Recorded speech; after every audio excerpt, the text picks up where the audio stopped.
everyone.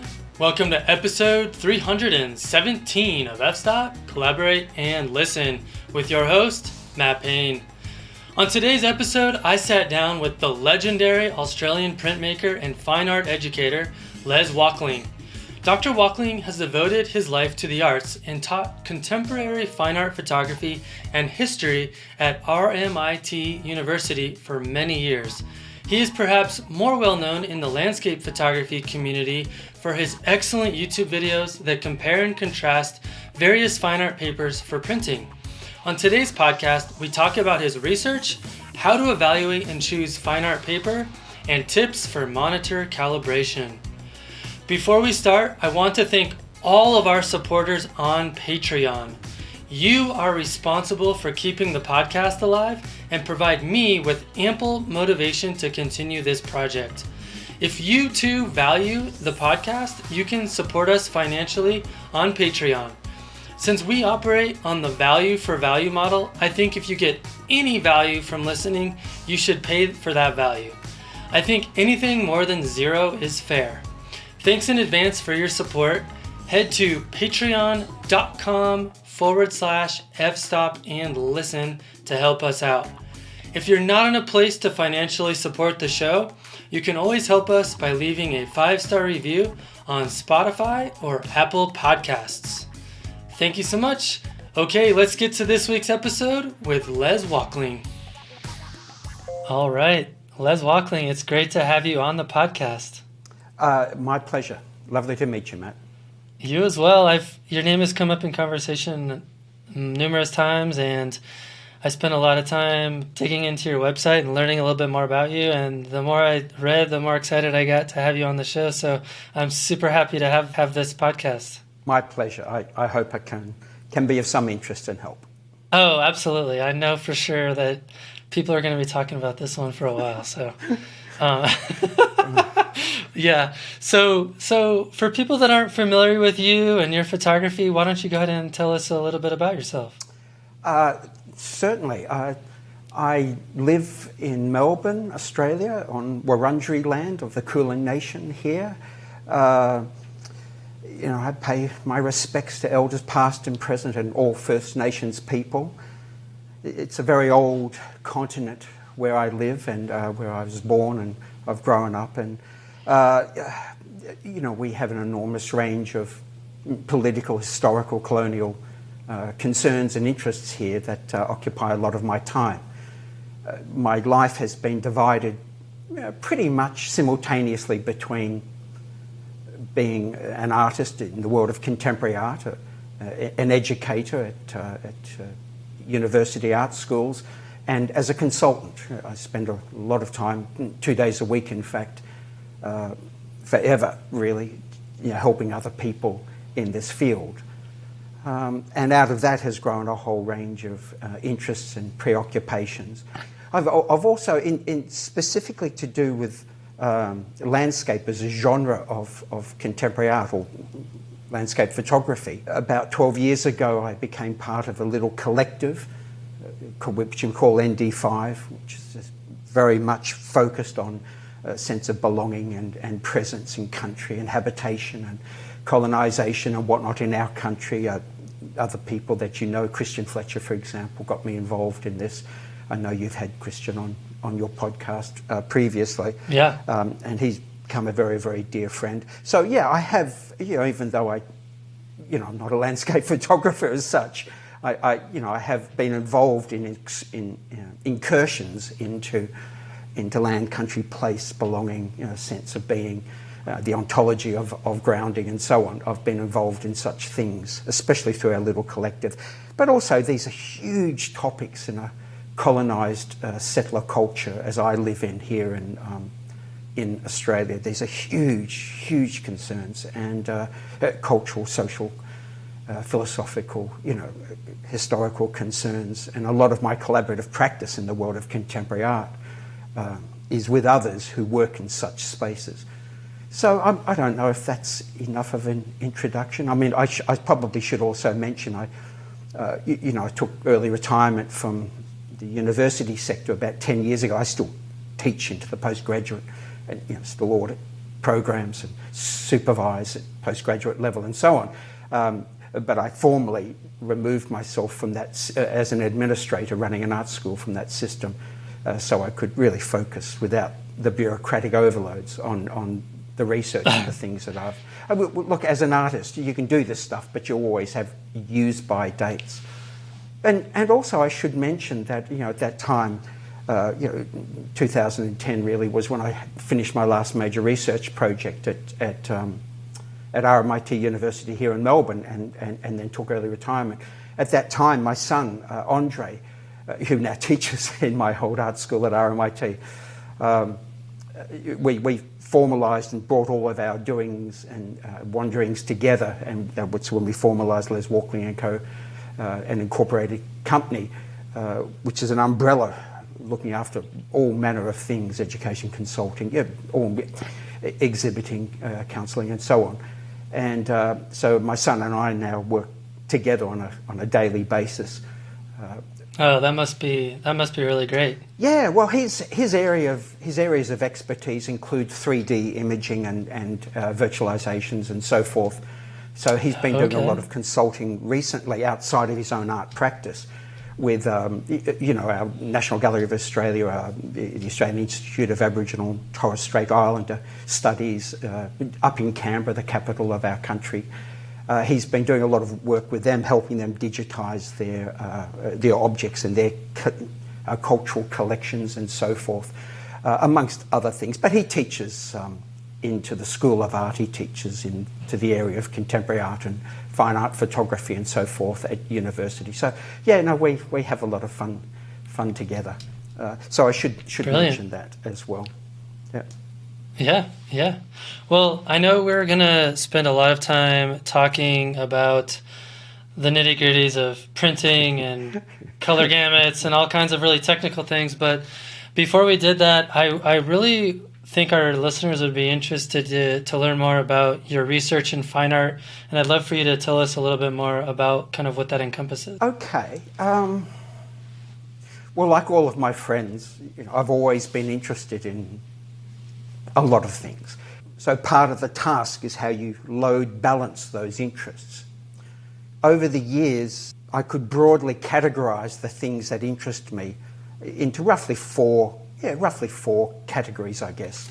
The enduring one is the practice of light, which is photographic history and outcomes, and how the development of photographic imaging has contributed to a political aesthetics of representation. Remember now, with our extraordinary neural networks, we're now in a third photography, computational photography. So we've, and I've been lucky enough to live through that moment from analog to our digital and now computational photography. So practice of light is a huge concern. I mean, my last Australia Research Council funded research project was genealogies of digital light, which is really just looking and trying to aggregate a lot of those anecdotal stories and inferences and observations from the founders of digital processing, Alvy Ray Smith and on, trying to aggregate these things so they're not lost in the eons of time, and we don't have those dinner party conversations that Fox Talbot had in 1839. So I've always been really interested in the practice of light, and it's what got me into photography as a discipline in the first place. But there's also, cultural theory and practice, specifically decoloniality. How can we repurpose our collections and systems of classification and erase the blindness that they impose on our understanding of the hierarchies and the dominations of settler culture. That's a huge collaborative area of research. And of course, the artist as scholar. I've supervised so many PhDs in my life. It's practice-led research tools. How you actually do this? How is new knowledge produced? Through artistic inquiry, where understanding, demonstrated through the manipulation of materials, is reflected upon and manifested. I mean, these are things that keep me up at night, just trying to understand the nature of what we know and do and come to be in the world of art. And then as on just a very personal level, I guess, the enduring fascination of the place of beauty in contemporary art. And can the pursuit of beauty be better understood in the sense that life might be better when beauty is a part of it, rather than its dismissal and denigration in so much contemporary art criticism, because it's just so problematic and filled with the potential of superficial distraction and or worse. So that's a preoccupation. I'm not a philosopher, but that's a preoccupation of mine, and my friends in philosophy do spend a lot of time thinking about such things. So I tag along. So yeah, there are those for you. But really, I guess all of that coalesces into this practice of light idea. You know, the histories and methodologies, and you know, in my interest in the history of materials and interfaces and practices in photography as a cultural phenomena, and of course landscape as a genre within all of that, and especially with our relationships to land, place, belonging. You know, these contemporary political concerns, and not just aesthetic concerns, is really important to me. But I'm not sure if any of that is of any interest to anyone else apart from my mates that I hang out with. Sure. I don't know if that helps, but it does. Yeah, I mean the last one particularly is interesting, especially for a lot of landscape photographers, because I feel like in landscape and nature photography, there's kind of this general, this feeling amongst photographers that we're kind of looked down upon in the art world, and because mostly what we're capturing is moments of beauty, and in the art world, it seems like there's this kind of litmus test that things need to be about something more interesting than beauty, and it has to be about special interest issues or things like that. And I kind of I have a lot of go back and forth conversations with other photographers about this, because I on some level I do kind of see the point. Like, yeah, beauty is exciting, interesting, and we need beauty in our lives, and obviously I love making prints and putting them on the walls and things like that, but sometimes it does feel a little, lacking in purpose. Yeah, no, I know what you're saying. Beauty's, and soft topics like beauty. I mean, we're not talking epistemology here, we're not talking philosophy of mind here, we're not talking the hard topics of our culture. The soft ones, the ones where the evidence and verification is really slippery slopes. But one of the real problems in my lifetime in the world of contemporary art is the superficial distraction that beauty can impose, on an otherwise exemplary exposition. If you're wanting to talk about things on our side of the lens, and this is, I think, an important distinction. We draw the world, as a photographer, you draw the world primarily with a lens.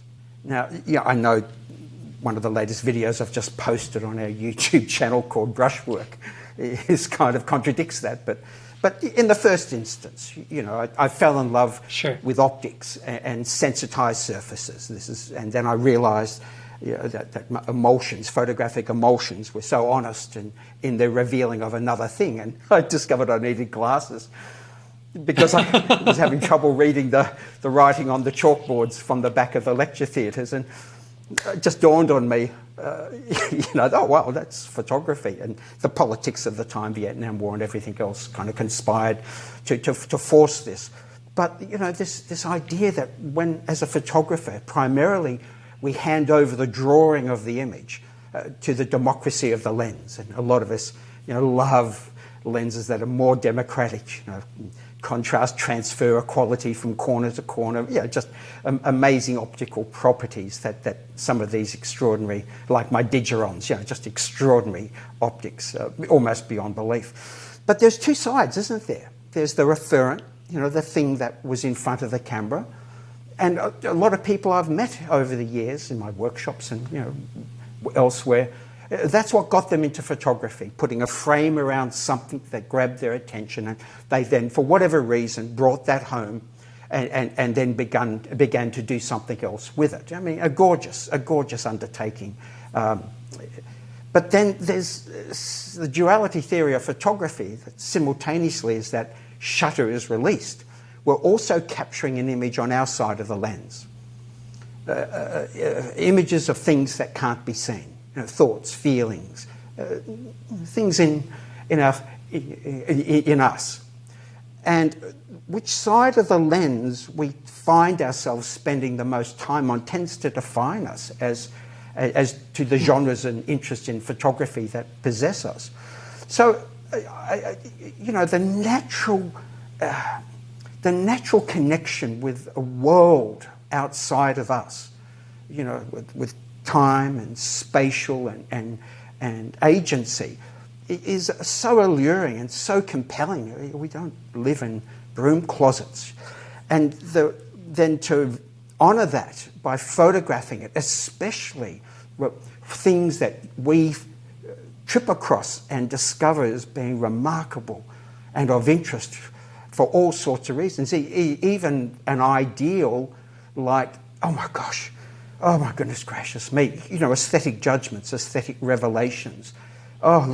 Can you believe? Look at the light and so on. And the more of a photographer you become, the more you can read the world in such informed ways. It's like any area of expertise, I guess.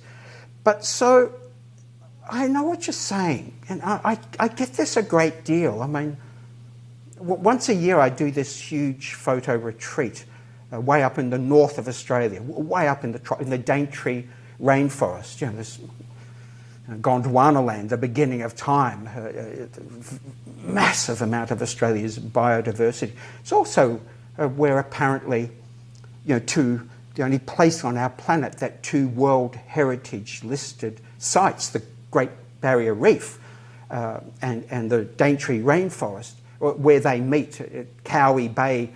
You can walk out at low tide to the edge of the Great Barrier Reef. That's amazing. Unbelievably difficult to photograph, of course, from a European perspective. But a lot of the people who attend that, it's like a 10-day extravaganza. A lot of the people who, it's not a photo tour. We have classrooms, we work. We go out and investigate the environment around us, but it's like university art school basically. For people who haven't been to art school in a long time, a lot of people who turn up there say the same thing. They've reached a crescendo in their practice, be it landscape or whatever genre of photography they love and adore. They've reached a crescendo, and even a couple of weeks ago, Matt, I had, within a space of about 10 days, 4 friends contact me, all with similar questions. In those cases, it's often a lack of confidence in what they're doing. And that often translates or parallels with a lack of embeddedness of their practice. Now, there's photography, like any technologically mediated art form, is intensely, I don't need to tell you, is intensely complicated at best. And the deluge of amazing technology just doesn't stop. I mean, isn't this just what a world that we live in, despite its madness? And so, of course, there gets a point, though, for a lot of people where, they're looking at their work on the finest monitor money can buy, and I've calibrated and profiled it to within a 15th of perfection according to whatever their criteria is, and they've got the most beautiful lenses that they've lusted after for years, and they've got to a point of accomplishment in terms of hardware and software, methodology, and often they've already been able to travel to the most extraordinary spectacles in the world, whether they're cultural or wild places or what have you, and they've captured look at the pictures behind you, for goodness sake. I mean, right. Amazing images, amazing moments, right, captured out of the flux of time, and then we do something else with it. And that's the issue for a lot of people I meet. And my 4 friends a couple of weeks ago, and our photo retreats, I've written a lot about this, and a lot of this comes up in our workshops as well. In fact, you can find this on our website under About and Notes. In my essay section, The Joy and Despair of Becoming a Photographer, where I address these questions that my friends often bring me and talk about this in ways. And my answer to this is about then you begin to embed what you do in larger concerns, in a discourse where there are more than your own voice. You still do it out of self-interest. I mean, no research is undertaken without you being interested in it. Otherwise, oh my goodness gracious me, it's purgatory. But that mechanism, but that's on our side of the lens, you see. So though we might begin obsessed with these spectacular moments of spectacles, let's just say so much landscape photography I see, especially commercialised landscape photography, which people sell online and in beautiful galleries. So much of that, in the first instance, no matter what is going on their side of the lens, is really about that spectacle. And therefore the way it's contextualised, presented, engaged with, is about that spectacle. I mean, just look at the panoramic ratios of historically of so much commercial landscape photography. And a lot of the perceptual psychology, especially in the 20th century, although people in my culture, Leonardo was writing about this 550 years ago. I'm sure there are dudes in ancient China writing about this 5,000 years ago, but as the aspect, this is my emotional theory of aspect ratios, for example, as the aspect ratio of our frames become more panoramic, and the crossover point's tricky, but it seems to be around that 8:10, 4:5 ratio, that 20-80% ratio where this jumps. And the more pano an image becomes, like look at the extraordinary 6:17 film cameras that were even manufactured for this. The more we look at this picture, even on a monitor, and it seems more often than not to function as a portal, a window that takes us somewhere else, transports us. So, my friend like Christian Fletcher, for example, he found that his panoramic 6:17 pictures of extraordinary Australian landscapes just sold like hotcakes. And so many people who bought them, just for personal use, not only for public collections, but for personal enjoyment. It was like they're walking down that beach again. But as the image comes back into that 8:10, the whole history of modernist photography is so much based around that 8:10 proportions, to the square format, height equals width, the more the image as an object begins to function as if it's an object, as if it's a sculpture rather than a window, and therefore it acts more like a mirror. So it's easier then for our thoughts, feelings, ideas, things that can't be seen on our side of the lens to be attached, to be evoked. So just really simple things like my emotional theory of aspect ratios has dramatic impact. Look, I'll never forget when I first met, Christian Fletcher, when I was giving a public lecture, and he came up and said hi, and he invited me over to Western Australia. It's 2,500 miles away. 21, right. Yeah, he'd be about 20. I've got to translate kilometres into miles. That'd be 2,500 miles away from me.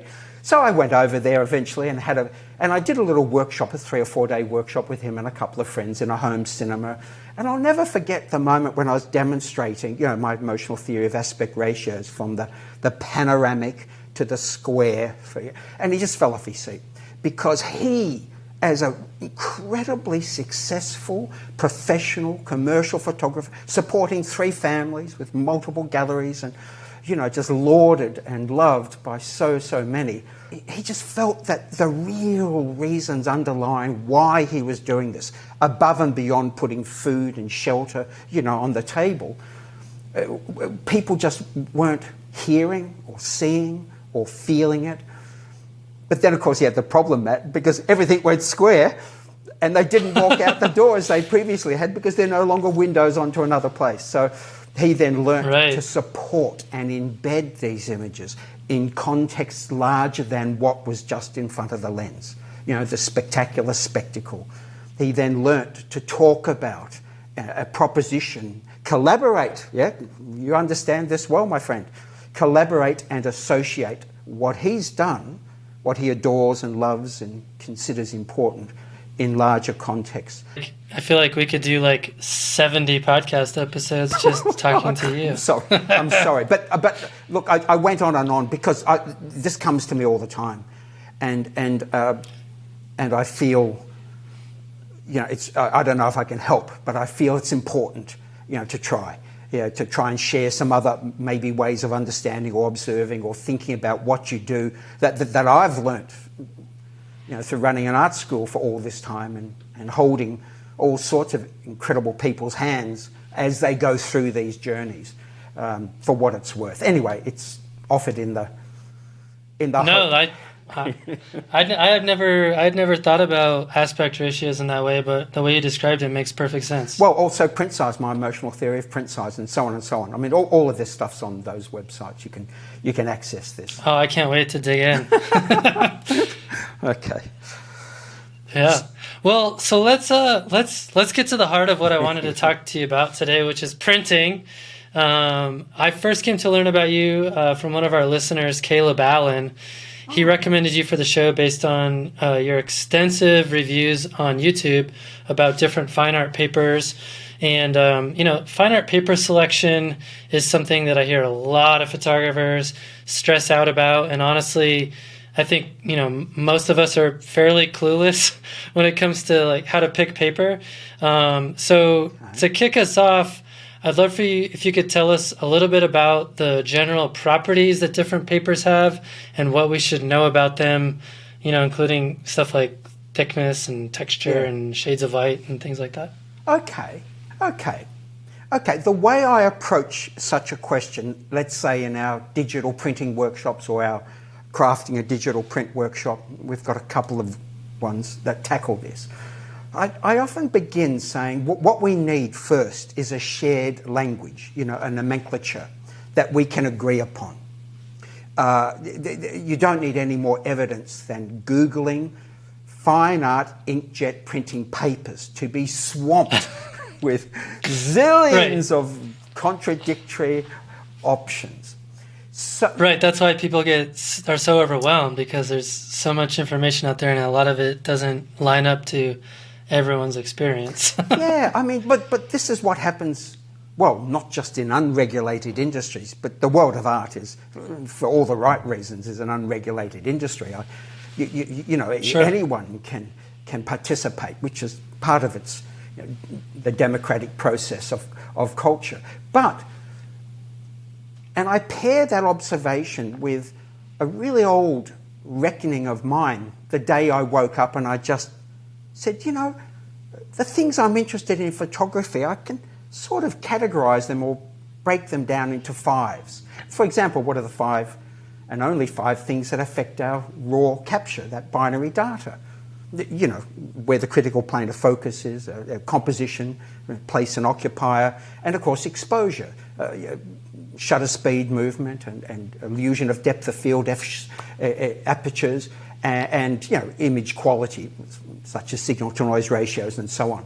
I mean, even there's no colour gamut even at that point. The binary data has to be converted into RGB data to even be able to map it into colour meaning. Famous 5s, the 5 things that we do to that binary data when we first process it into RGB data, into the Lightrooms and Capture Ones of this world. Does my image need to be lighter or darker, harder or softer, warmer or cooler, more colourful or less colourful, sharper or duller? Of course, photography added another one to the endless, millennia-old famous 5 questions as to what I can do to an image, lighter, darker, warmer, harder, and so on and so on. Does my image need to be bigger or smaller? And my son Andre would now add a 7th question to the age-old famous 5s.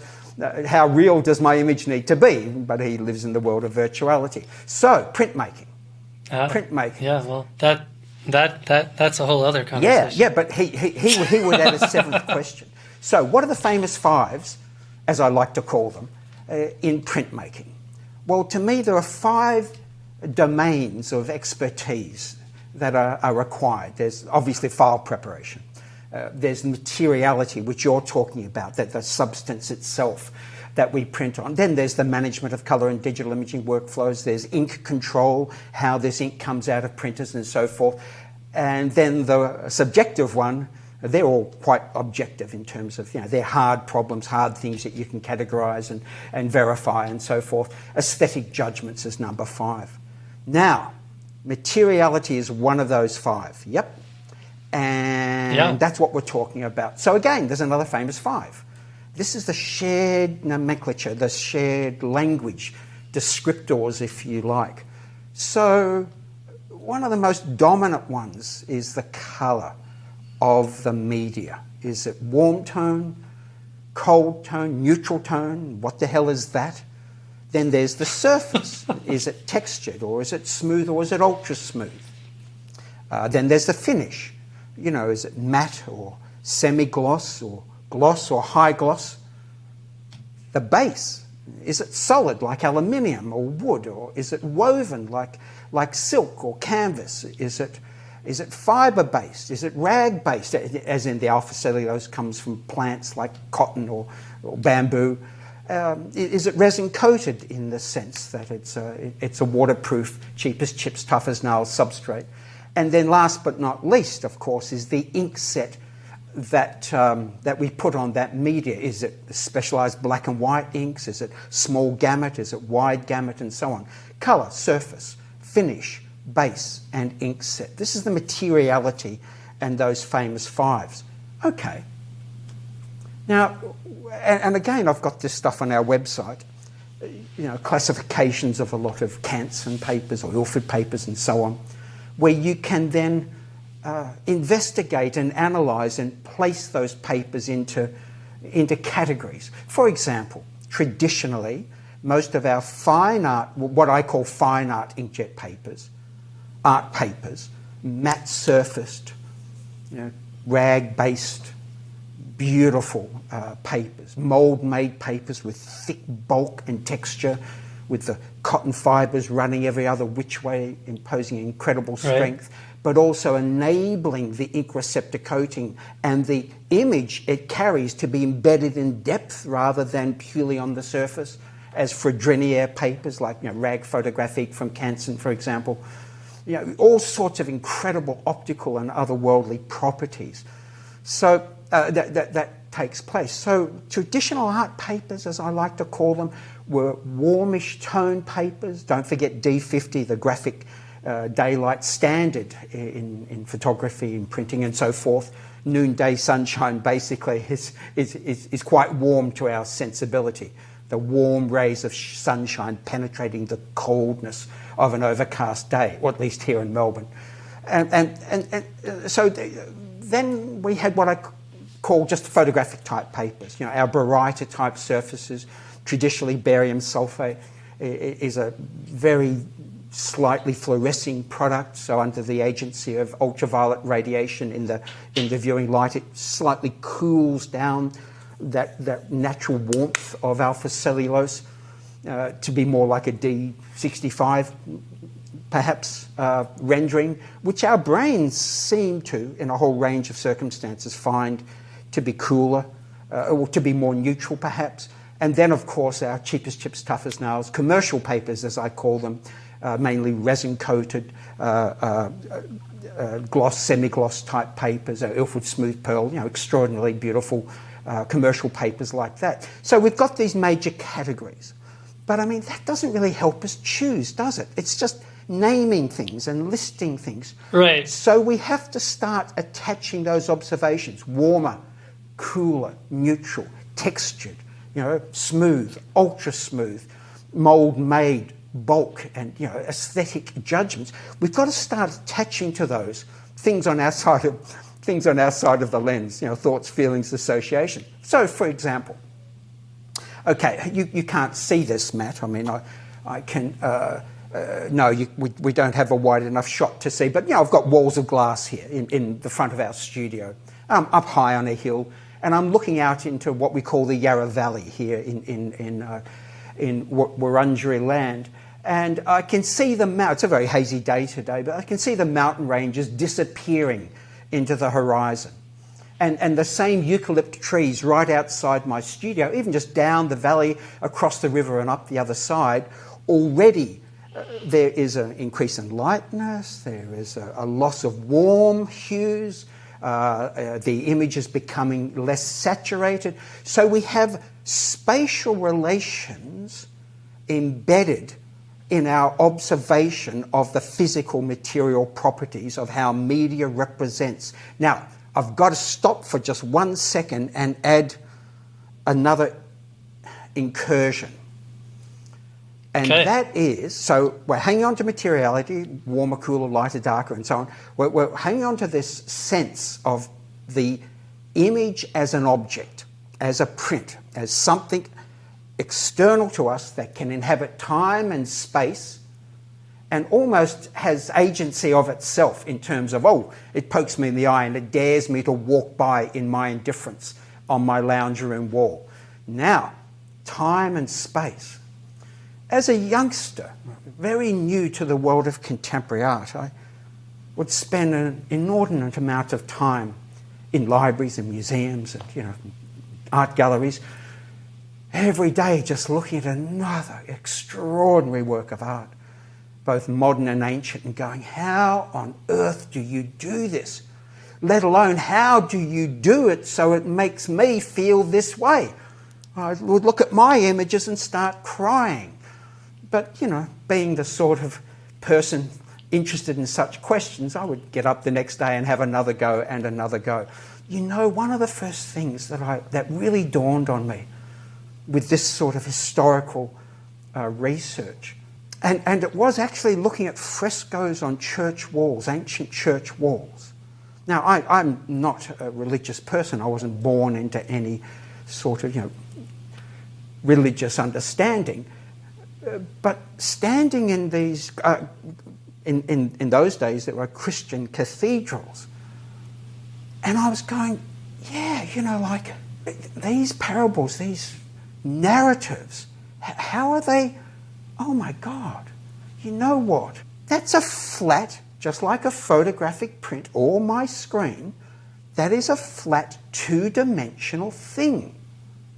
And yet I'm experiencing time and space, the everyday common sense of how we inhabit the world, with my two eyes, touch wood, thankfully, still got two eyes, my stereoscopic, and the sense of temporality, the passing of, movement through, what I call the spatial and temporal compositions, and the agency that is involved. And I just realised that these images were capturing my attention. I say, how do you capture hearts and minds in your picture independently of what it is a picture of? How do you capture hearts and minds independently of what it is a picture of? And I realised this is the oldest trick in the book, at least in my culture. Although I have seen uranium fluorescence dated rock art in the Western Kimberley, 3,500 miles from me, dated 28,300 years old, where whoever the dudes were who painted this rock art, they understood their stuff as well, right? It's just unbelievable. So it seems it's just part of our DNA, it's a part of our genesis. Now, so to create the illusion of the missing third dimension, of the missing sense of temporality, is the oldest trick in the book of how to capture hearts and minds independently of what it is a picture of. Like, I look at these ancient frescoes and I don't understand the ideology, I don't understand the stories, but boy, do they ever suck me in and want me to be engaged and to participate through these other things. Okay, warm tone papers, just like looking out here over the escarpment, out over the valley to the mountain ranges, warm colours come towards me, cool colours recede. Wow, warm toned papers, cool toned papers. Now, if I was in the middle of my crafting a digital print workshop, for example, I'd turn on my overhead 4K camera and I'd slap down 2 pictures. One of my favourites is a beautiful portrait from my youth of my dear friend Betsy Rowlands, an extraordinary painter. I met her when I was living in America, in your country, all those years ago. A beautiful portrait that still just stands in for so much experience and understanding and joy at that time in my life. And printed on a cheapest chips, toughest nails, cold tone blue, resin-coated commercial paper, and a beautiful warm tone, but also slightly gloss, like Platine fibre rag from Canson, slightly warm tone photographic type paper. And on the warmish tone paper, oh my God, Betsy's 3-dimensional. Oh, that is the Betsy I remember and I adored all the way back then. And on the cold tone paper, she's withered and it's not the Betsy I remember. And at one of our photo retreats, 20 years ago, whatever it was, I can remember passing 2 images around the auditorium where everyone was assembled. And they got their rulers out and they were measuring the width of Betsy's face on these 2 prints. They were convinced that I'd pulled a sleight of hand on them and I'd somehow shrunk Betsy down, and they couldn't believe it. So the difference between printing a landscape on a warm tone versus a cold tone paper and the sense of urgency and manifestation is extraordinary. I can remember a workshop I did. I was doing one of our many printing workshops that we did with them in the years gone by, and there was a chap there in the front row, and everyone's sitting there with their ASO screens and their Epson A2 printers and all the Canson paper they can print with, just to go nuts and make all of their sample prints.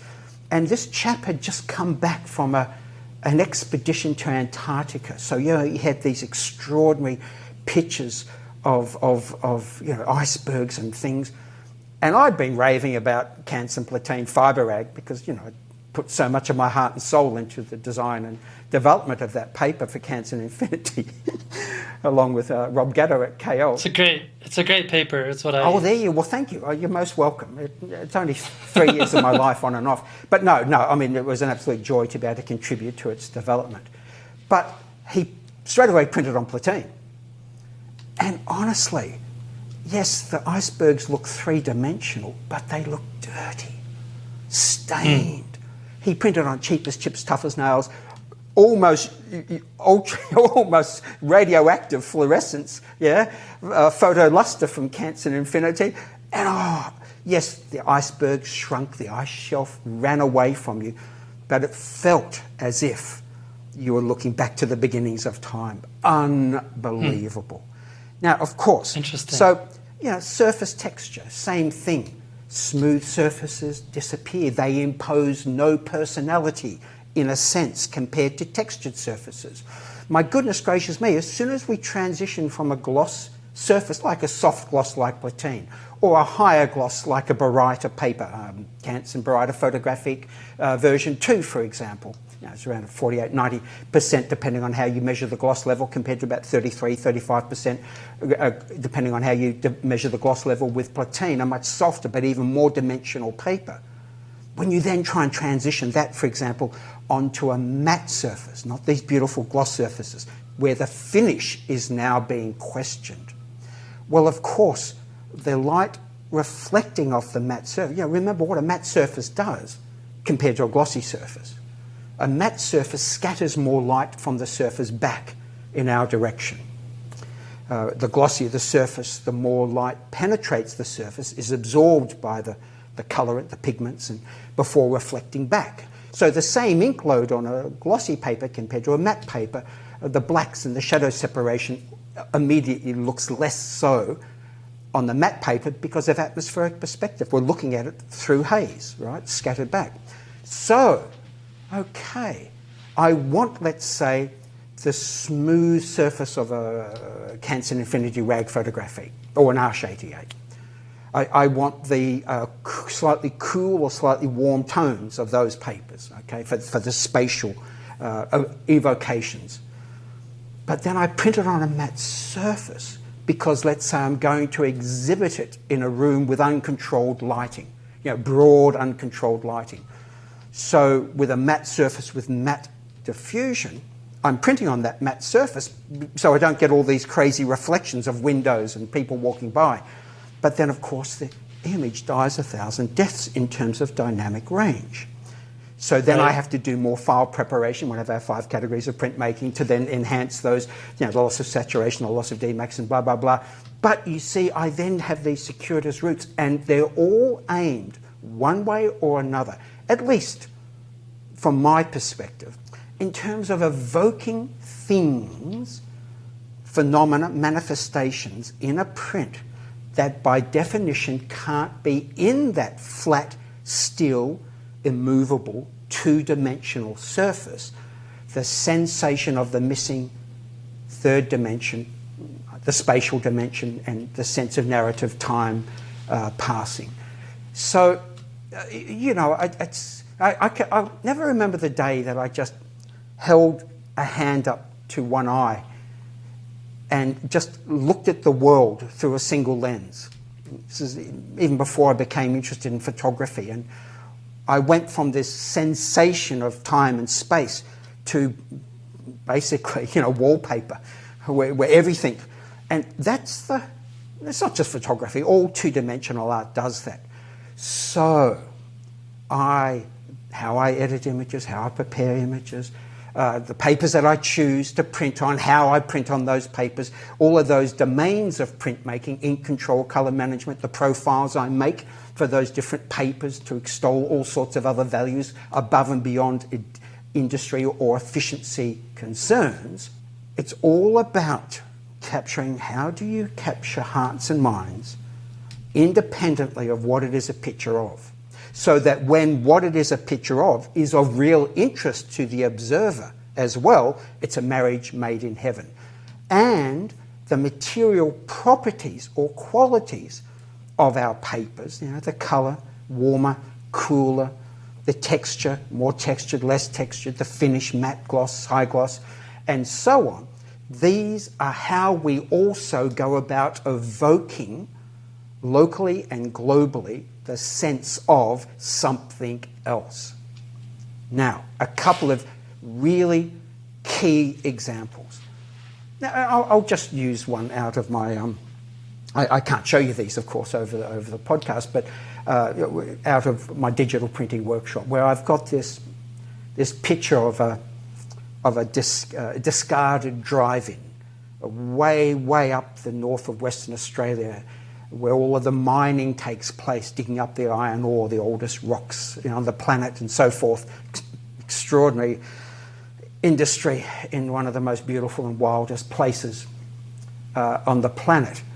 Now, this old drive-in, picture drive-in, where you drive in and watch the movies projected on the screen, this old, discarded, damaged, falling to bits screen. So it's this huge screen with no picture on it other than the picture of its own demise. And of course I begin printing on cheap as chips, tough as nails, commercial papers like Canson Photoluster, for example. Very, very cold tone, especially under the daylight illumination in the studio. And the print looks great, no problems at all. And then I print it on a Baryta paper.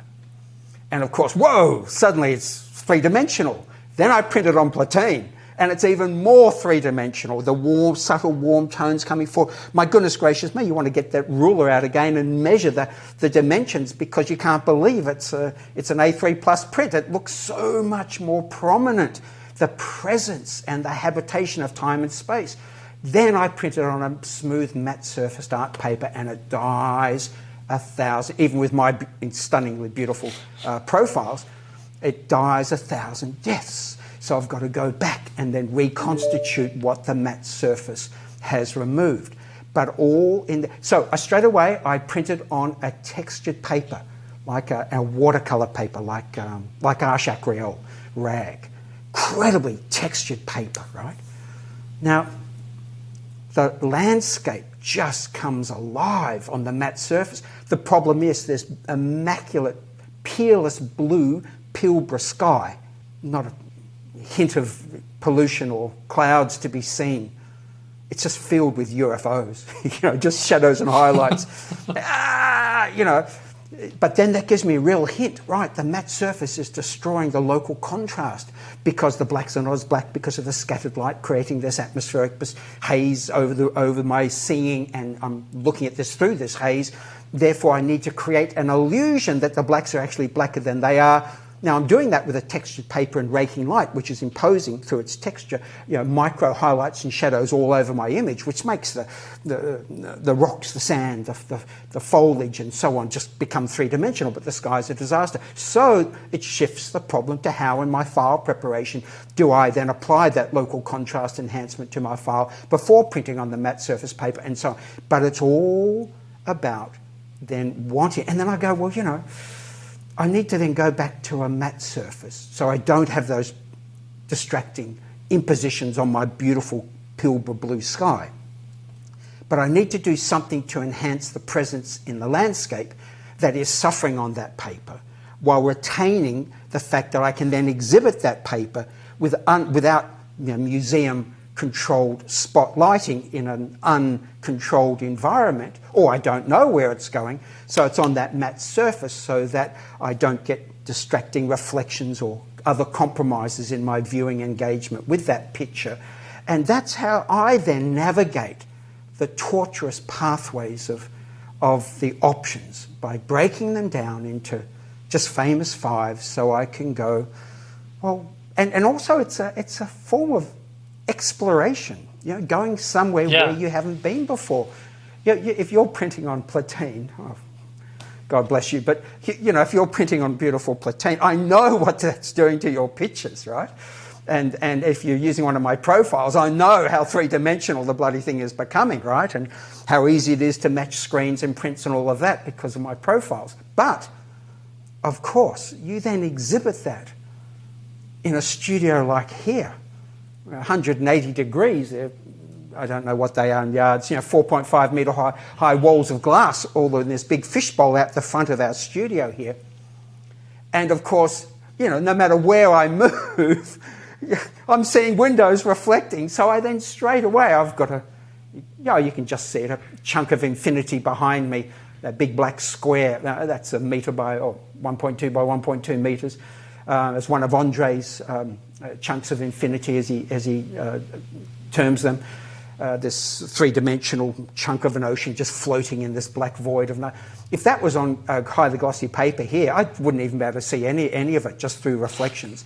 That on a matte surface paper. So horses for courses. And, one of the things that that my mob over there in France, Canson Infinity, one of the things that they've done recently, of course, is, they've given us baryta photographic in a matte surface.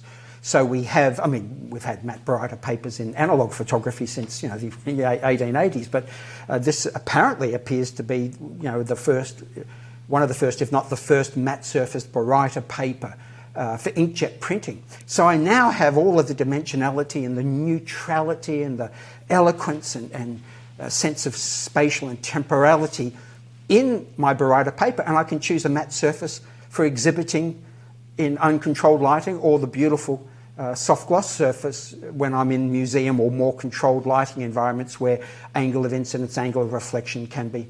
So I don't know if that helps. I've certainly got, discussions. You mentioned, I've certainly got discussions about all this stuff in a little more depth, I guess, on our YouTube channel. I think the good thing and the bad thing is that depending on the image and depending on the application of the installation of the piece, there's no such thing as the perfect paper. It really depends on the qualities that you want to emphasize or to have in the final print, and therefore it becomes really challenging for photographers to say like, oh, I'm only going to use one paper, because yeah, that paper might be great for 60% of your applications, but it might actually be worse for the other 40%. What a great observation. But you've got to start somewhere, right?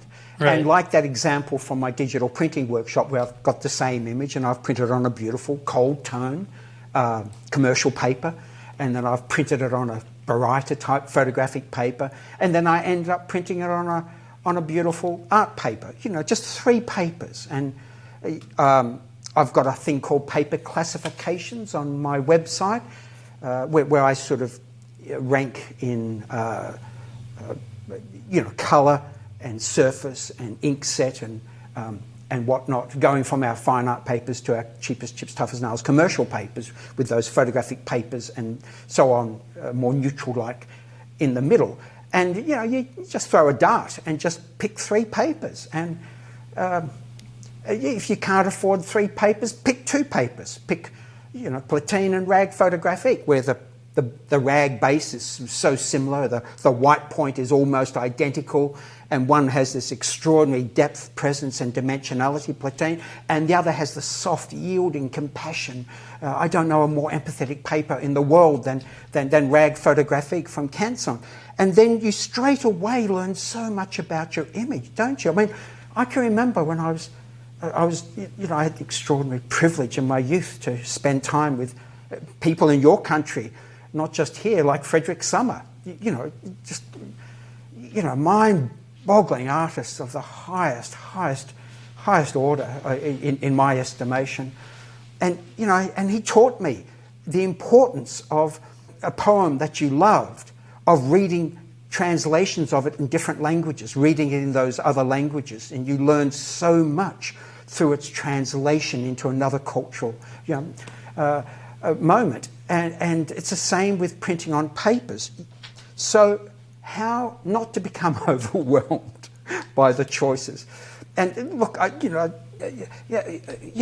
we've got to be gentle about and kind about our observations. But how many websites and things have I come across where someone says, oh, this is the greatest paper I've ever printed on, blah. It's the same bloody paper that I've been printing on for the last 3 years. It's just rebadged and outsourced and got a gold sticker on it and is advertised as something with a premium price tag. I mean, it's just tragic beyond belief. Now, that doesn't mean that they haven't discovered something meaningful in their own practice. But as you say, perfect it's a conversation stopper. It's not a conversation starter. And therefore, just printing and putting them up on a wall, getting the image out of you back into the world from which it came. The most generous act for me that photography bequeaths to the world is the returning the image to the world from which it came as an object in its own right. And this is something not to be made slight of. And therefore, just having that conversation between yourself and your image on a matte surfaced art paper and a gloss surfaced photographic paper, and giving yourself the time. And I think this is something in the haste of contemporary societies. I think this is, at least where I live, this is really important, to give yourself the time, not just through long-term projects. I mean, long-term projects is a manifestation of this, but the time to think about and to think through the work itself as it appears, and to have the time to engage deeply with the work and therefore what you are doing, be it landscape or whatever genre. And then the interesting questions, the research questions begin to come up. Well, why does my image look this way on the matte paper? How can I get the qualities that I desire on the gloss paper without the gloss on the matte paper? And so you then have these really productive and interesting research questions, which are in our heads, they're not out there. that you can then think about and investigate and experiment with, and so on and so on. So I think this is this is not about how to live a good life. It's just how to not be overwhelmed by the complexity of the technologically mediated medium we love and adore. I don't know. I want to ask you a question. I think might frustrate you, or there might not be a good answer for. But is there a paper in your estimation that is kind of like a jack of all trades, master of none, that kind of works well in a lot of different situations, but isn't, it's not the best in any given situation, kind of a thing? Does that make sense? Yes, I'm pretty sure I understand what you're asking. Okay, my prejudice is, you begin with something in the middle of that range, neither very warm or very cool, a baryta paper. And maybe a modern baryta paper like Canson Baryta Photographic 2, simply because it's a unique baryta paper that it's even more neutral in its measured whiteness. It's even more neutral than traditional baryta papers, which are slightly cooler, and therefore it doesn't have the chameleon-like problems of traditional baryta papers, where depending on the amount of ultraviolet radiation in the viewing environment, it will change its white point, it will change its colour. So it's a really neutral with a beautiful, smooth, semi-gloss type surface, with incredible depth, presence, incredible resolution. There's no texture in the paper surface to sort of compromise the optical purity of our lenses and so on. If you just wanted a simple paper of the highest calibre, I would just print on a baryta paper to begin with, for example. But, I go back, I grew up in a darkroom, for goodness sake, mixing chemicals, for God's sake. So it's, sure. I'm very biased to that look of modernist photography, whereas Andre looks at that and he just laughs at me. My son just laughs at me and goes, "Really?" But each to their own. But I mean, if you want if you want an answer and put a dart on the board, put a pin in the map, I'd just print on a baryta paper. Look, I mean, I've got to fess up. When I first began practicing photography, very, very, very long time ago, and just with a big old, 8 by 10 inch camera, taking big, sheets of film and so forth. I only had one lens, and I just bought a whole cache of the same film emulsion, a black and white film emulsion in those days. And I just spent years just working with that one lens, that one camera, that one perspective, that one emulsion, just perfecting that understanding. And then as soon as I could afford to buy a different emulsion, maybe a higher speed emulsion or something that dug deeper into the infrared spectrum or what have you, immediately, with all of that experience and investigation and knowledge of that workflow that I stayed with for all that time, I immediately saw the differences and could evaluate them and value them accordingly. So I'll never forget, I bought a 300mm Rodagon enlarging lens, Rodenstock Rodagon enlarging lens, because I thought, these contact prints are awesome, but gee, this is where I was developing my emotional theory of print size. I just want to, I want to turn my camera into a projector and just blow these up a little bigger, because my favourite papers were available up to rolls of 50 inch in those days. And I remember looking, you put one optic up to your eye so you can focus the aerial image of that other object, and just looking at the aerial image of this Rodagon lens compared to the old Schneider Simar lens on my camera, which was almost as old as I was, and go, "Oh my God, look at the grains. I just spent days looking through this enlarging. Look at the resolution, unbelievable." Then I had to work out how to fit it to my bloody camera, and with no shutter, blah, blah, blah, but that was a youthful excursion. And, but it was because I'd been looking through this one lens for so long. I was dreaming about pictures made through this lens no televisions glued to the back of our cameras in those days, giving us a moment-by-moment commentary on what we're doing. I could dream images into being. And so I immediately thought, so I just would start with just one beautiful paper. But, these papers are not cheap as chips, tough as nails commercial papers, right? They're quite expensive papers, so you don't waste them. I don't know. Yeah.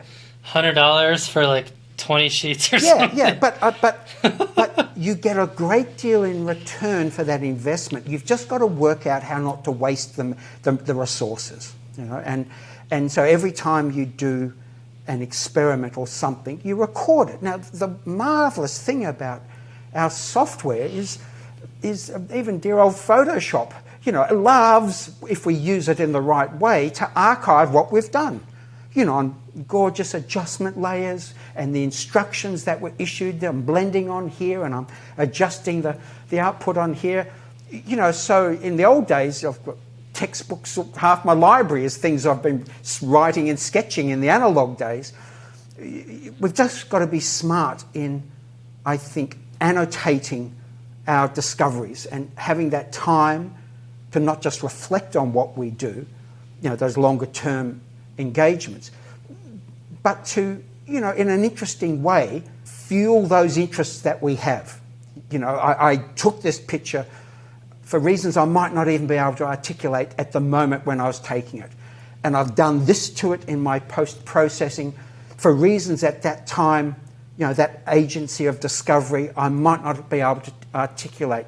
But then, going to that point where I then go, well, how can I make it even better?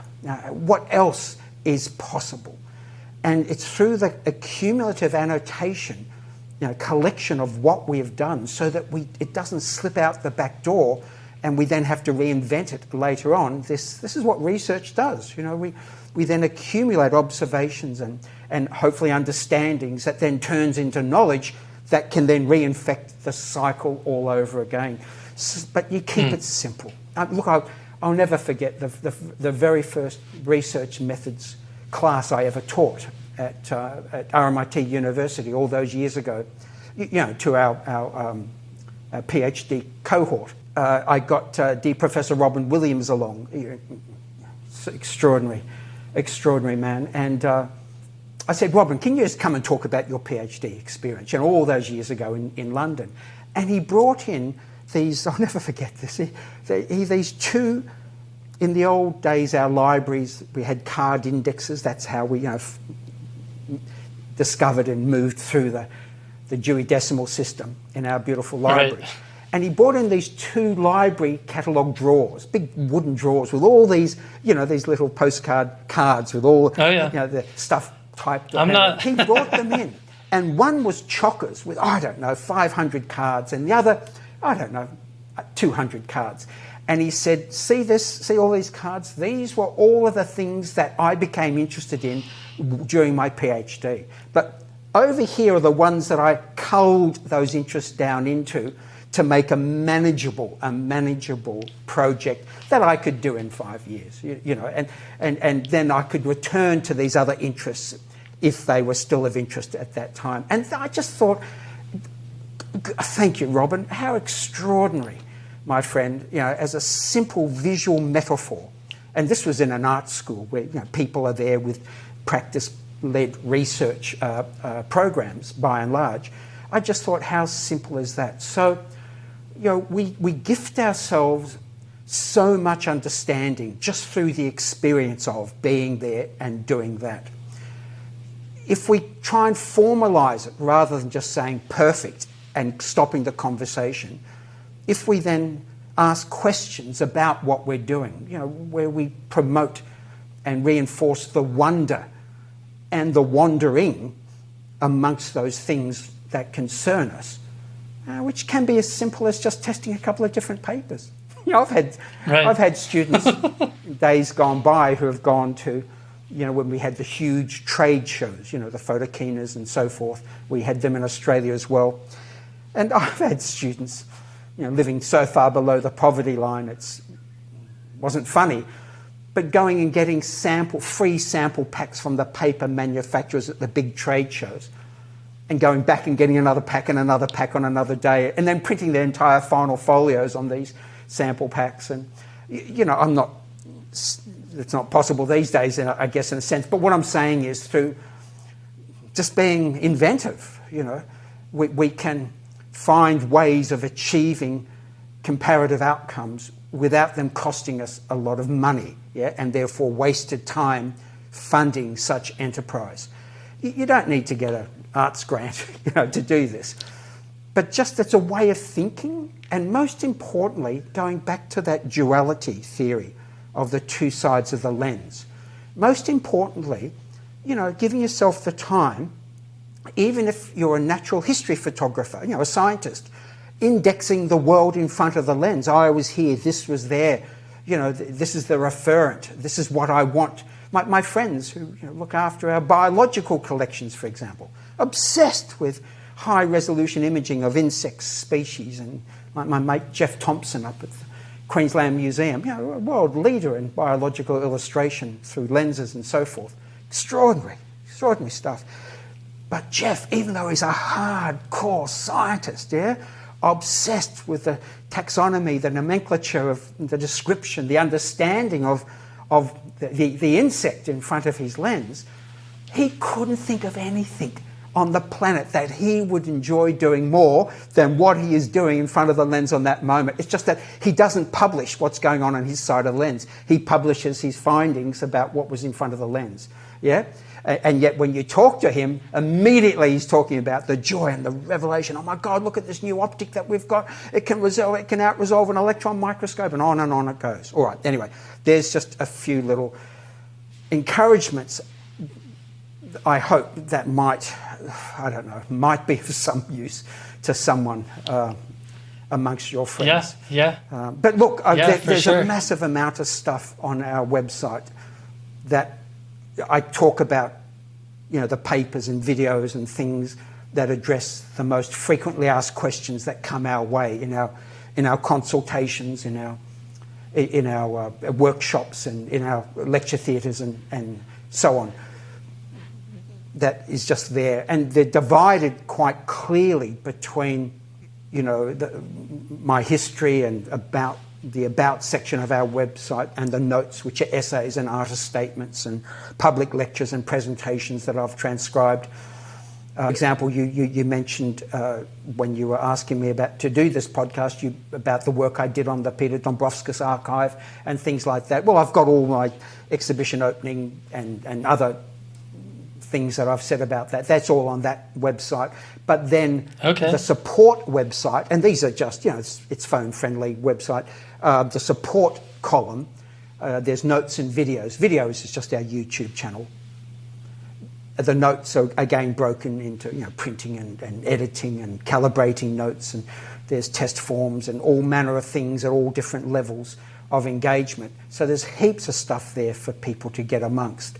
And the questions that we've been addressing today, there's heaps of stuff I've written discursively around such topics and exactly about such topics over the years. Perfect. So you know, please don't be strangers if it's of any interest. Yeah, we'll definitely refer people to there. And this is one of the first times we've almost run out of time, and I have 16 more questions, which we're not going to be able to get to. But I did want to ask you one more question before the last question.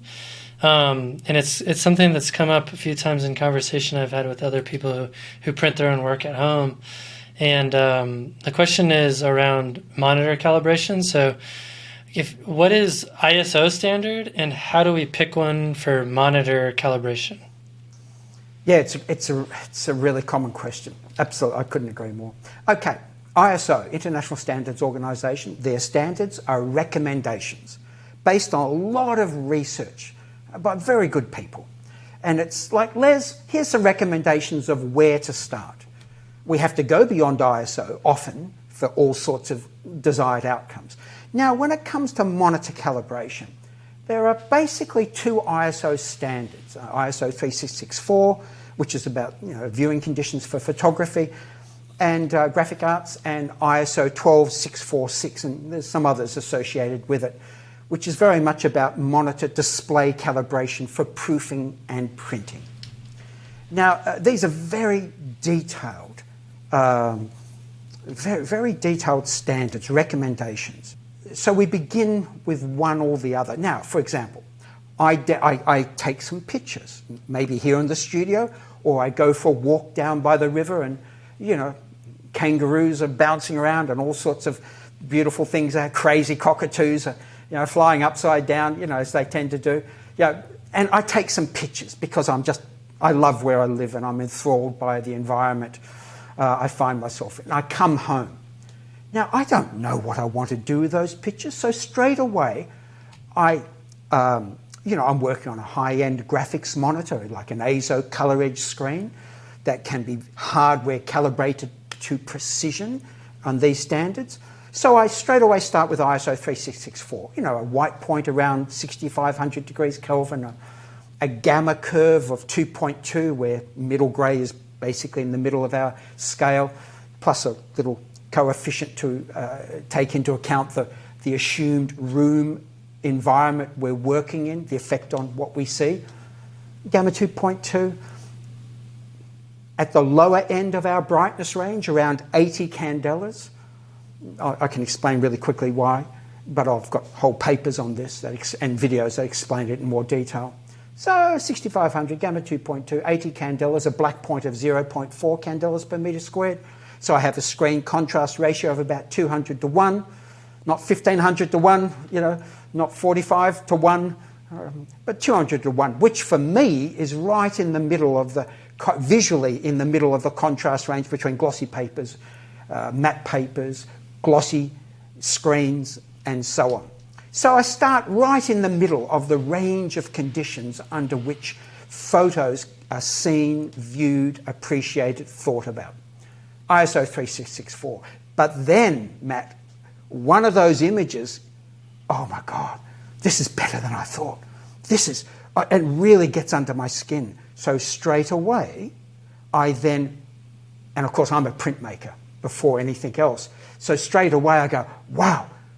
And I change my screen calibration to an ISO 12646. So I'm now a 5,000 degrees or thereabouts correlated color temperature, gamma 2.2, 200 to 1 contrast ratio, you know, 80 candelas and so forth. And straight away, I'm then looking at the image in my working environment, yeah, as if it's more like what viewed under D50 simulated illumination the image is likely to look like, not as a monitor, but as a print. So ISO 12646, my screen is then no longer pretending to be a monitor, it's pretending to be something else, a simulation. But of course I then, because I'm working on a color edge monitor for Mesa where I can do these advanced calibrations, I then quickly hit the button and change it, or let's say to our beautiful platine paper. So then contrast and tonal transitions and paper color and dimensionality, you know, at least 4 of the 17 factors that affect soft proofing, successful soft proofing, at least 4 of those I can see on my beautiful screen. So I then am looking at my image in terms of its warmer, cooler, you know, and not surface texture, not raking light, but in terms of how it is likely colorimetrically to appear as a print. I'm then proofing that on my screen. And unlike, you know, soft proofing in Photoshop and the like, my whole screen is then soft proofing platine paper, for example. So I can adapt to it if my viewing environment allows me. I can adapt to it where that's very hard to do in the Photoshops of the world where only the image is changing and you're still adapted to the rest of the screen, unless you zoom in and turn off the palettes and so on and so forth. What's your approach or recommendation for brightness and room, like the ambient light? The quick answer is, if we start at 80 candelas for the peak whiteness and 0.4 for the black point to give us a 200 to 1 contrast ratio on the screen, that to me is a really smart place to start. Why? Because the conditions under which photographs as pictures are viewed And this is what we worked out way before we even had ISO 3664 recommendations. The archival darkness of a museum where so much of my work is seen and exhibited, 50 lux. And then here in my studio, where mid-morning or mid-afternoon, it's always 3,000 to 4,000 lux. In North America, I'd have all this north light. Here it's south light, right, coming in. Soft, beautiful, enveloping light all through the day. So 4,000 lux at one end, 50 lux at the other end. 400 to 500 lux is right in the middle. 400 to 500 lux, incident light, reflecting off beautiful white paper like platine, matches, 80 candelas on my screen. So straight away I have a correlation between peak brightness of my monitor, 80 candelas, and peak brightness of my printing paper.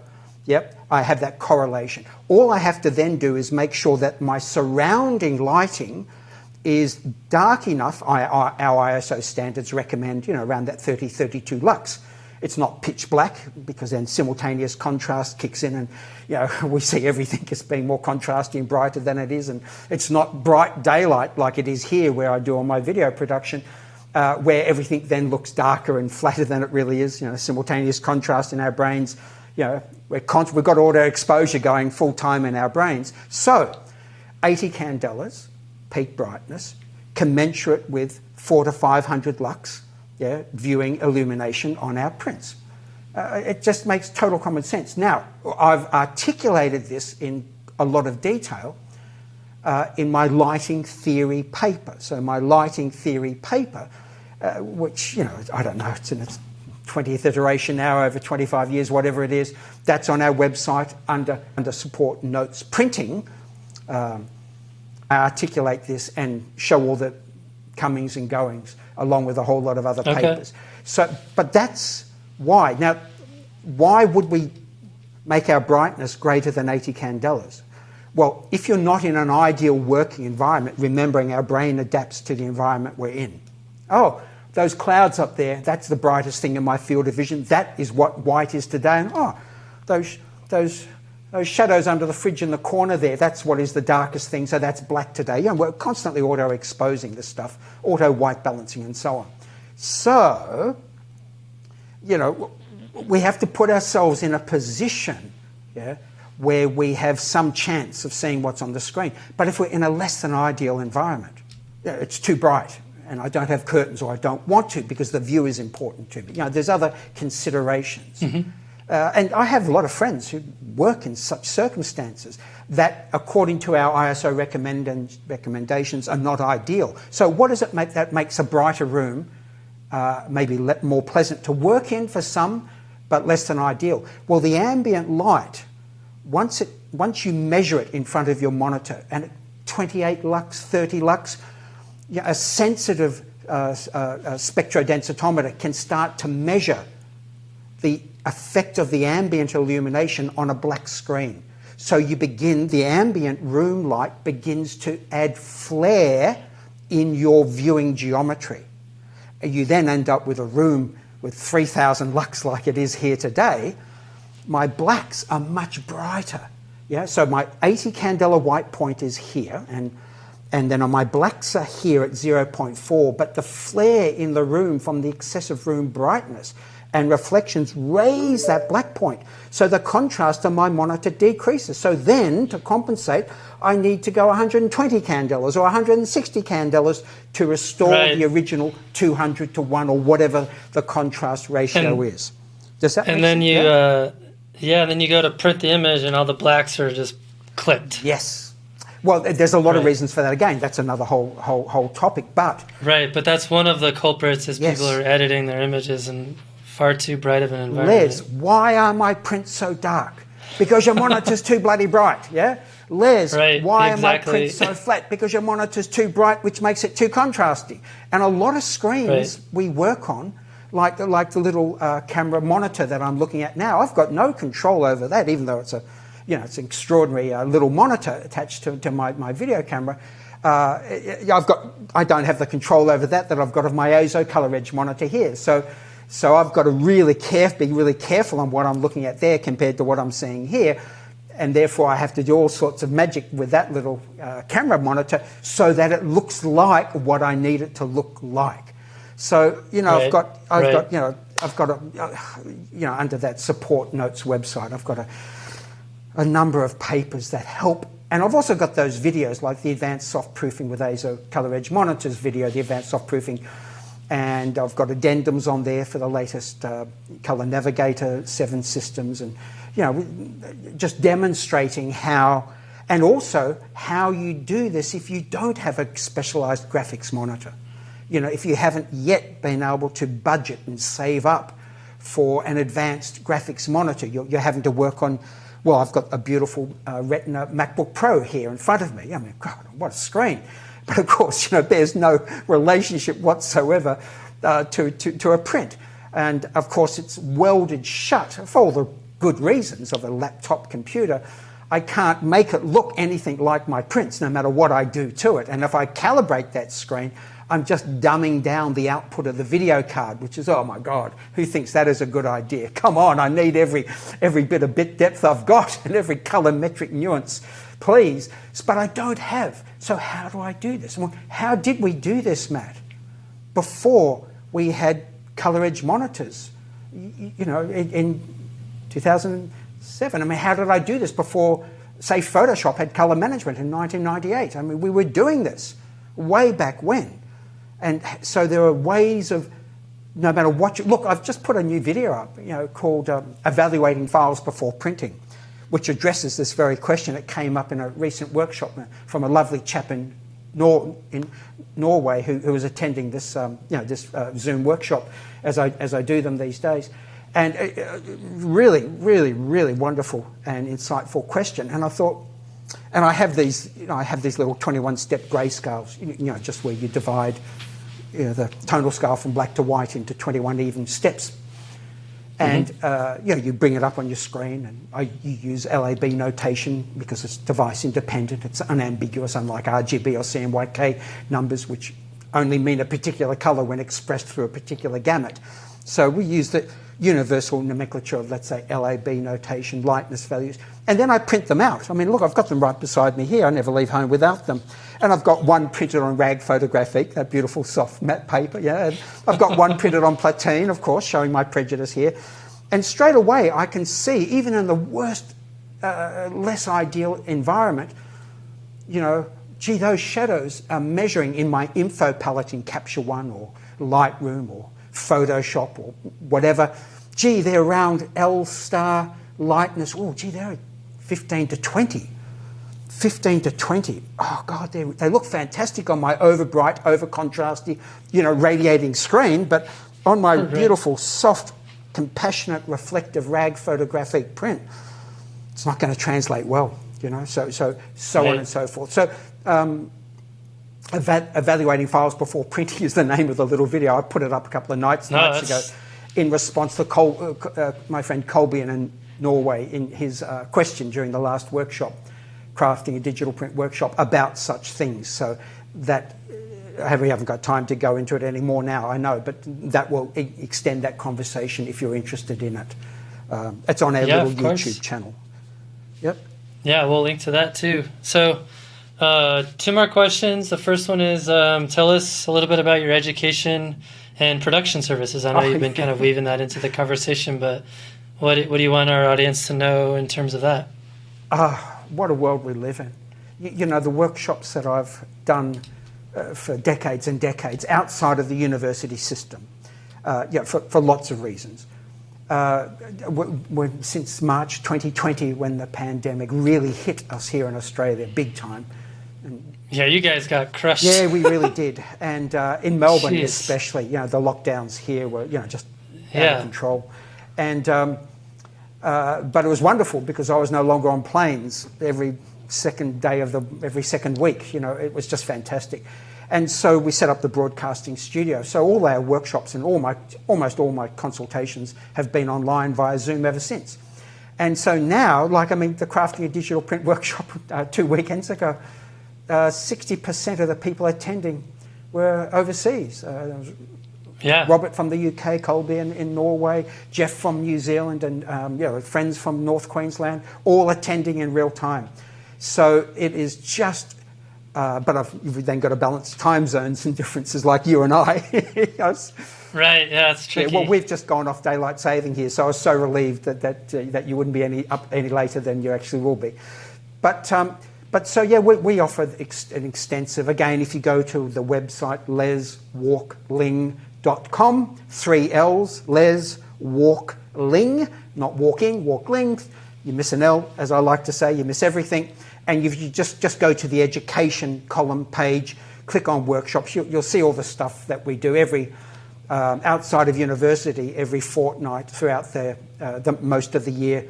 I do a workshop on the weekends, Saturdays and Sundays, or for your good self, it'll be Friday night and Saturday night. So with the 6 hours of the workshop plus all the other stuff is broken up over 2-3 hour sessions to give lots of time for contemplation, practice and whatnot. But it's what we've always done for a long time.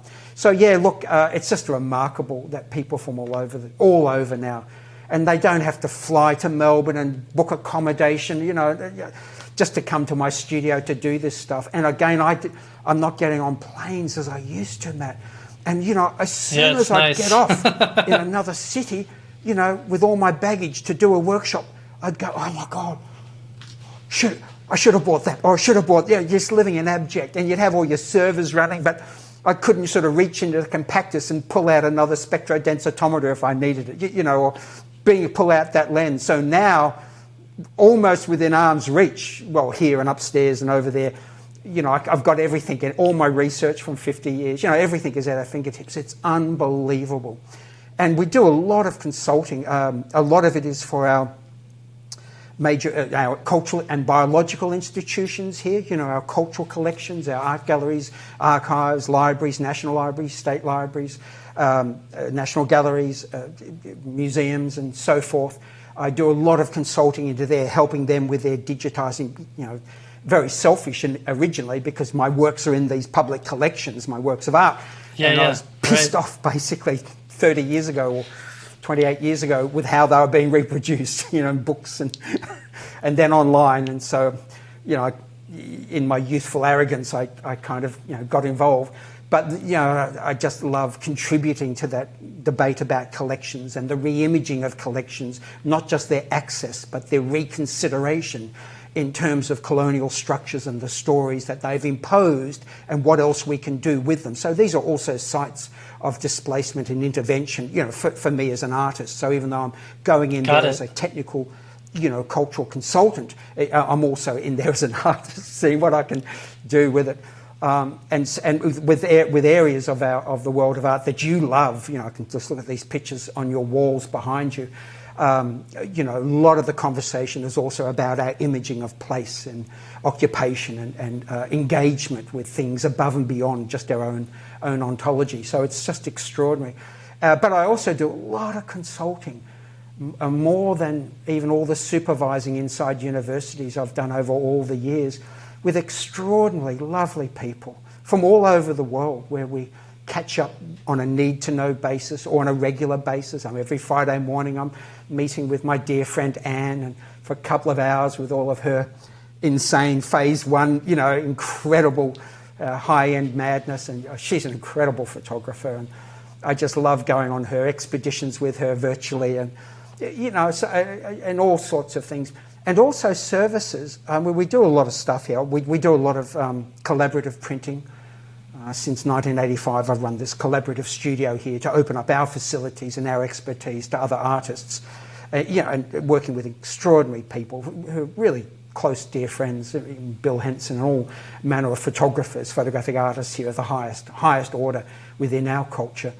But also, and helping people print their exhibitions and imaging them, and a lot of work. It's on at the National Gallery of Victoria at the moment in the Melbourne Now show with my dear friend Peter Clancy, the Associate Dean of Indigenous Studies at Monash University here, and all of her First Nations wanderings and resurfacing of the undercurrents of her culture, of her cultural history, and reinstating them and re-inhabiting museum spaces with such huge, beautiful work. So we do a lot of this. But the thing that I probably love the most, and thank you for asking, is the printer profiles that I make for other people. Now, I've spent, what is it now, 2023.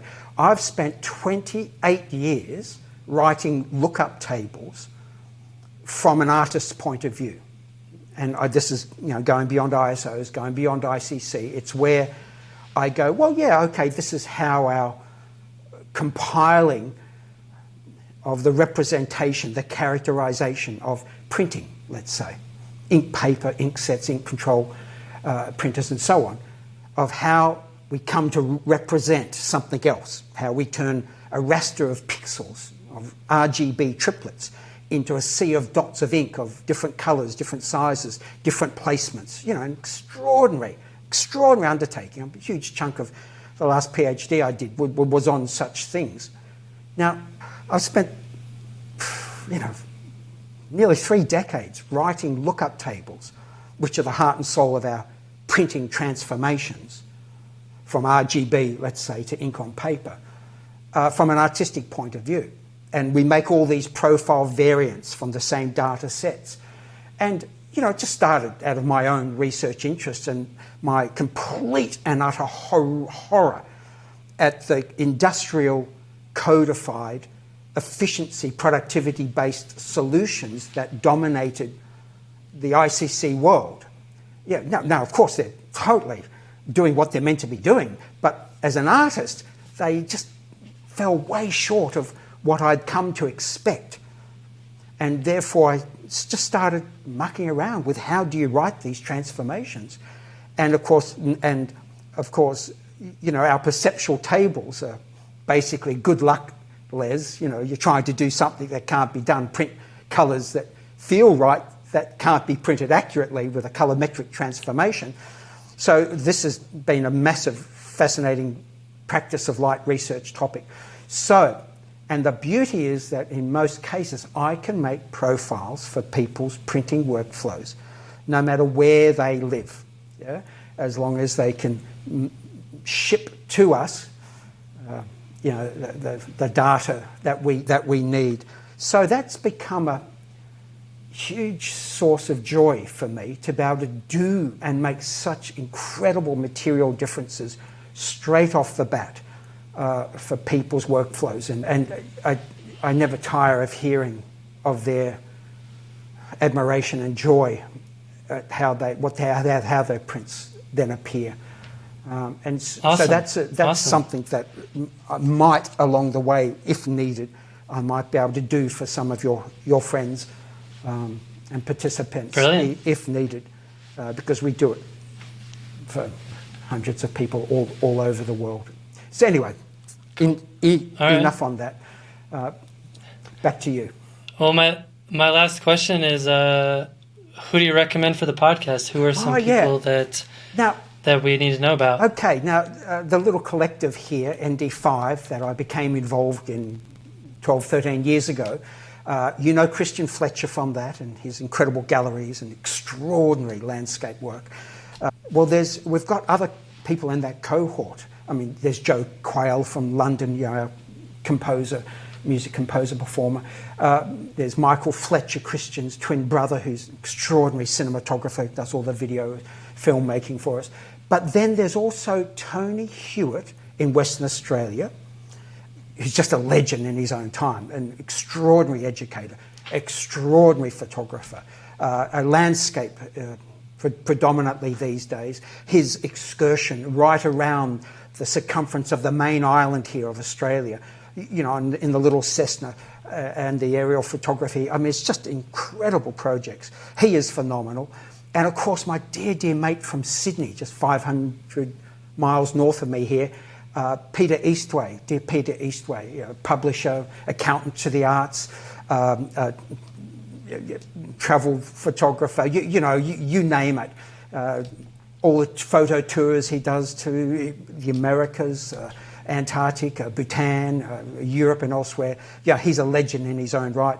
Look, they're really good value for money. And if you even half enjoyed talking to Christian, you'll love talking to Tony and Peter. But then there's also people in your country that I know incredibly well, that I consult with on a regular basis and have incredible time with. They're in the world of contemporary art, though, rather than the world of applied or commercial, sort of landscape photography like Peter and Tony are. But Adam Ketzeff back up in Boston, I don't know if you know, extraordinary young man. No, don't know. He works in the world of contemporary art. He's not a landscape photographer as such, but his practice is embedded in the re-imaging of landscapes, and a whole myriad of things. Incredibly informed, but also incredibly emotional work. Huge gallery, museum scale works that he produces of the highest order. He's become a very dear friend. He did my 3D Look Creator workshop a year and a half or so ago, and stayed up till 7 a.m. his time to do the workshop and talk for a couple of hours after the workshop. That impressed me straight away, right? But boy, is he ever become a great friend and a great companion.